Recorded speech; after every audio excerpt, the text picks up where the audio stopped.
Hello everybody, welcome back. Today as well we have got you another video. In this video I'll show you how you can simply go ahead and level up fast in Payday 3. But before that, please do make sure to like our video, subscribe our channel, and yes, without any further delay, let's get into it.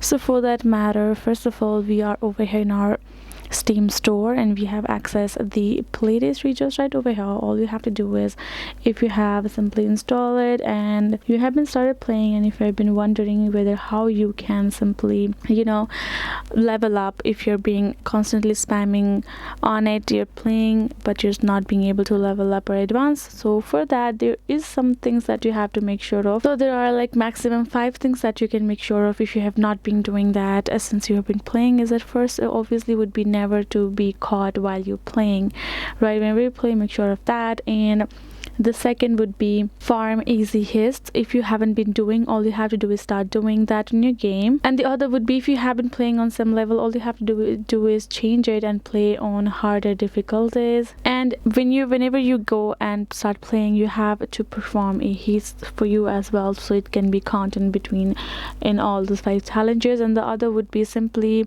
complete all of the challenges, and most of the difficult ones. If you have not been playing, simply change the platform and simply try to complete all the challenges and just complete the steps that I have told you. Make sure to do that in the next game of yours, and you will surely will be able to level up faster. So that is basically it, guys. Hope this video was helpful to you all. Thank you so much for watching, and yes, I'll see you guys in the next video.